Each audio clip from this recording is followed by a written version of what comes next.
Chahé, ma curiosité me pousse à poser la question suivante. Dans la pratique, si on y pense pareil, quand il y a des exponentielles, on parle de régime transitoire et de régime permanent. Quel est le lien avec ta solution homogène et ta solution particulière? D'accord. En fait, pour répondre à cette question, je vais essayer de faire un petit dessin, on comprend mieux. Si je dessine la réponse en fonction du temps t, bon, bien sûr que dans cet exemple, la réponse, en fait, représente la tension borne du condensateur. Je peux décomposer le temps en deux parties. Une partie que je vais appeler le régime transitoire. Et une autre partie que je vais appeler régime permanent. Alors là, on est dans le cas d'une entrée constante, c'est ça? Ça n'a pas d'importance, ça n'a pas d'importance. Donc, dans le régime transitoire, ce qu'on va avoir, on va avoir ici la solution homogène plus la solution particulière. Donc, toute la solution se trouve déjà dans le régime transitoire. Par contre, comme la solution homogène est constituée de plusieurs exponentielles décroissantes, donc une fois rendue en régime permanent, cette solution homogène va tendre vers 0 et on va rester avec une solution particulière en régime permanent. Donc la solution particulière va rester dans le régime permanent. Donc ça, c'est le principe de base. Bon, bien sûr que maintenant, si je prends par exemple un système du premier degré, un circuit RC ou bien un circuit RL, donc on peut définir la constante de temps tau et le pôle du système, le pôle de ce système est égal à moins 1 sur tau. On remarque que la solution homogène du système du premier degré va se terminer ici à peu près 5 multiplié par tau. Donc, la solution homogène d'un système du premier degré se termine après 5 fois la constante de temps. Donc, plus la constante de temps est grande, plus ça va prendre plus de temps pour entrer en régime permanent. Bon, maintenant, peut-être avec cet exemple, je peux donner aussi la réponse à Vahé. Donc, si je prends un système du premier degré dans le plan complexe, donc ça c'est la partie imaginaire, pardon, l'axe des imaginaires, et ça c'est l'axe des réels. Donc, vous avez ici juste un pôle, parce que c'est un système du premier degré qui est égal à moins 1 sur tau. Donc pour qu'on puisse rentrer rapidement en régime permanent, il faut diminuer la valeur de tau. Donc si on diminue la valeur de tau, le pôle va s'éloigner de l'axe des imaginaires. Donc plus le pôle est loin de l'axe des imaginaires, plus la réponse devient plus rapide. C'est-à-dire plus on va rentrer plus rapidement en régime permanent. Si on prend l'exemple dans un avion, par exemple, le pilote qui va changer par exemple, une performance de l'avion, donc il veut que la réponse soit rapide, n'est-ce pas? Donc oui. Là, en supposant que le système est du premier ordre, ce qui n'est pas vrai, parce que c'est un système qui est beaucoup plus complexe, donc pour que le système puisse réagir plus rapidement, donc il faut que les pôles soient le plus loin possible de l'axe des imaginaires, c'est ça? Oui, par contre, il y a un compromis à faire entre la robustesse contre les perturbations du système et la rapidité du système. Donc il faut choisir une solution optimale entre les deux paramètres. Donc c'est la même chose pour les régulateurs de vitesse dans les voitures? Exactement, exactement. Donc en général, ça c'est un problème électrique, donc il faut faire des compromis entre plusieurs paramètres. Donc ici, j'ai donné la réponse temporelle des trois cas. Donc si on a un système linéaire auquel on applique une source continue dont la valeur est égale à 1 volt, la tension borne du condensateur, Vc de T, donc la réponse, aura trois formes.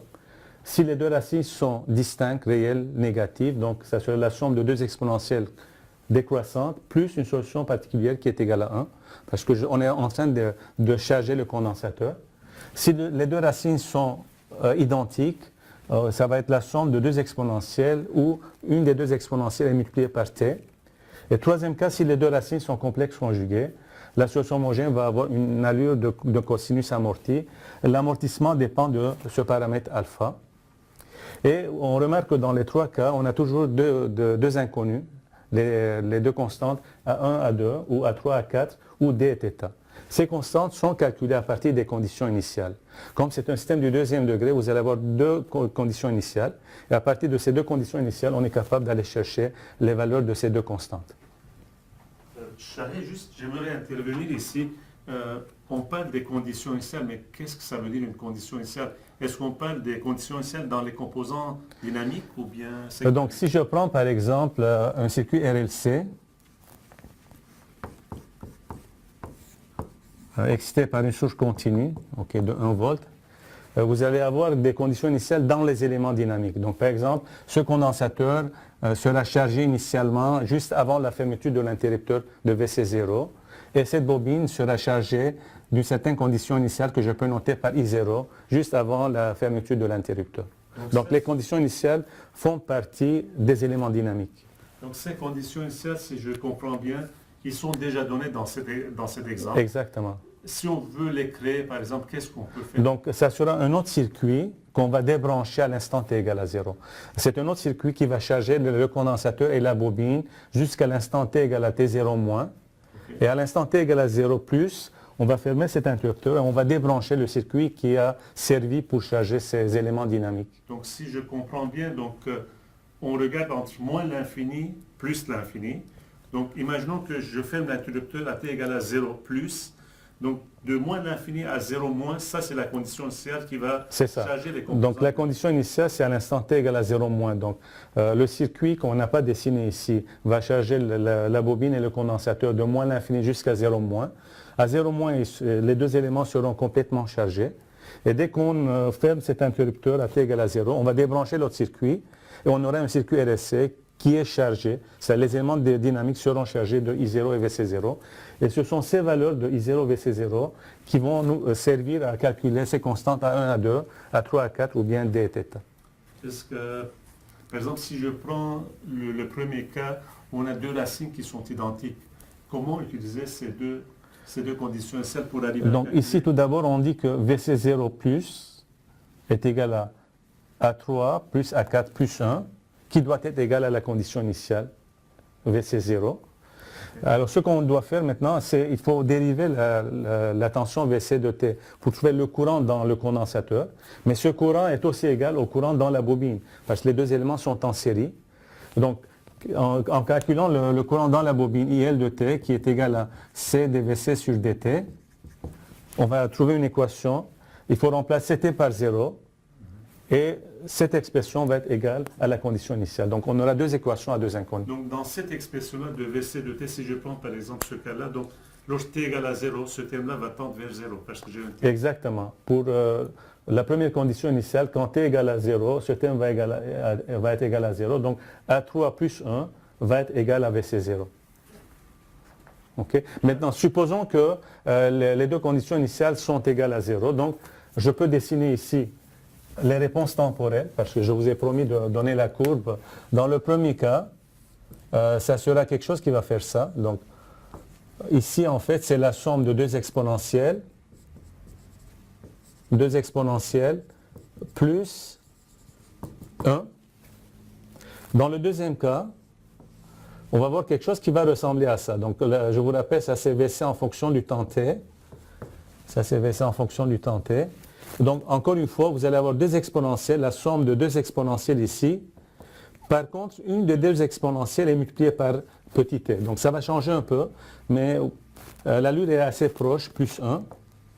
Okay. Et dans le troisième cas, si je dessine VC de t en fonction du temps t, vous allez remarquer que c'est une constante 1 superposée à un cosinus amorti. Donc, une constante superposée à un cosinus amorti vous donne ce genre d'allure. Donc en régime permanent, la tension VC va être égale à 1. Okay. Maintenant, là, il faut dire que quand est-ce qu'on rentre en régime permanent, c'est après 5 divisé par alpha. Parce que l'exponentielle, c'est moins alpha t. Donc après 5 divisé par alpha, on entre en régime permanent. Si je regarde ici, après combien de temps on entre en régime permanent, ça va être 5 fois la constante de temps dominant. Parce que vous avez deux constantes de temps, τ1 et τ2. Donc ça serait la plus grande valeur entre τ1 et τ2. Par contre ici, ça va être plus grand que 5 fois la constante de temps qui est égale à 5 sur moins 1 sur S1. Ça c'est le pôle du système. Pourquoi c'est plus grand que 5 τ? Pourquoi? Parce que cette exponentielle est multipliée par petit t. En général, ça peut être entre 7 et 8 fois la constante de temps.